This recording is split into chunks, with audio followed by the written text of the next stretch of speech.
Subscribe कीजिए cook with परम को और बेल आइकन को दबाइए लेटेस्ट कुकिंग वीडियो के लिए। स्प्रिंग रोल बनाने के लिए सबसे इम्पॉर्टेंट चीज़ होती है स्प्रिंग रोल की शीट। अगर स्प्रिंग रोल की शीट घर पे ना हो तो उसको बनाना बहुत ही इजी है। तो आज हम बनाने जाएंगे स्प्रिंग रोल की शीट बिल्कुल बाजार जैसी, और बनाएंगे उसको सिर्फ 3 इंग्रेडिएंट के साथ। तो चलिए रेसिपी स्टार्ट करते हैं।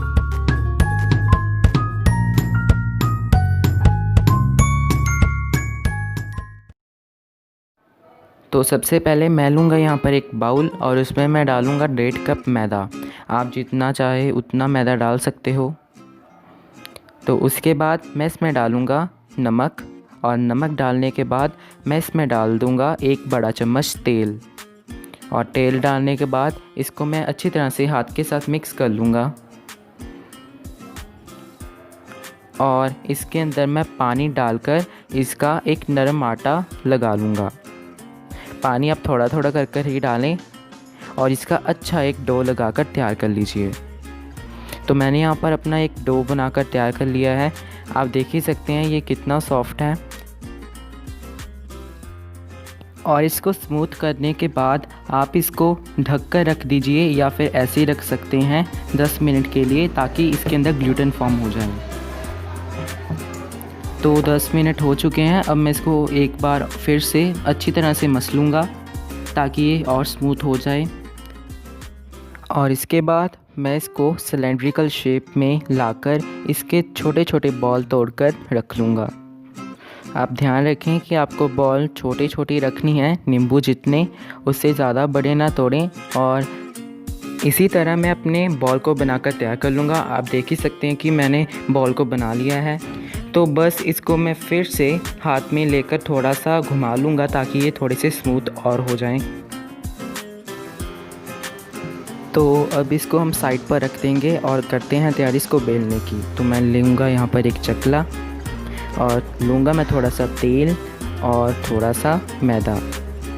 तो अब मैं लूँगा एक लोई, और लोई के ऊपर मैं थोड़ा सा मैदा छेड़ कर दूँगा ताकि ये चिपके ना। और इसको मैं छोटे छोटे बेल लूँगा। ध्यान रखें कि आप इसको ज़्यादा पतला ना बेलें, क्योंकि बाद में हम इसको पतला बेलेंगे। तो मैंने इसी तरह इसको तैयार कर लिया है। तो अब मैं इसको साइड पर एक प्लेट में रख दूँगा, और इसी तरह मैं 3 और बेल लूँगा।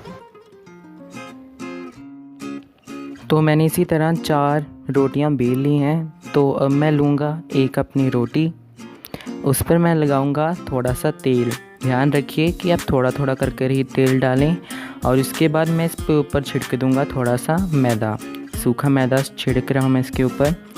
और फिर इसके बाद मैं इसके ऊपर दूसरी लेयर लगा दूँगा अपनी रोटी की, ताकि जब हम इसको पकाएं ये अच्छी तरह से अलग हो जाए। इसके ऊपर थोड़ा सा और तेल लगा दूँगा, और फिर से इसके ऊपर मैदा लगा दूँगा। और इसी तरह मैंने 4 लेयर को जोड़कर तैयार कर ली है एक चपाती। और इसके ऊपर थोड़ा सा मैदा छिड़क कर, और इसे रोटी जितना पतला ही हमें बेलना है, उससे ज़्यादा पतला हमें इसको नहीं बेलना। तो आप देख ही सकते हैं कि मैंने इसको कितना पतला बेला है। और इसी तरह मैंने बाकी की अपनी तैयार कर ली हैं। तो इसको मैं तवे पर रख दूँगा और इसको मैं थोड़ा सा पका लूँगा। तो इसको 10 सेकंड के लिए आप बार बार इसको थलते रहें 10 सेकंड के अंदर अंदर। और ध्यान रखिए कि हमें इसको थोड़ा सा कच्चा ही रखना है, आप देख ही सकते हैं। तो इसी तरह मैंने अपनी सारी रोटियों को बनाकर तैयार कर लिया है। तो अब मैं लूँगा एक प्लेट, और अब मैं इन रोटियों को अलग करूँगा। आप इन रोटियों को ध्यान से अलग कीजिएगा। तो पहले आप इसका ढूंढिए कि कहाँ से अलग हो रहा है, और फिर वहाँ से ही आप इसको स्टार्ट कीजिए। तो अब एक टिप बताऊंगा मैं आपको कि जब भी आपकी रोटी गरम गरम हो, आप तभी इसको अलग करने की कोशिश कीजिए। इससे आपकी रोटी जल्दी ही अलग हो जाएगी। तो देखिए कितनी पतली शीट बनकर तैयार हुई है, मेरी उंगलियां भी दिख रही हैं।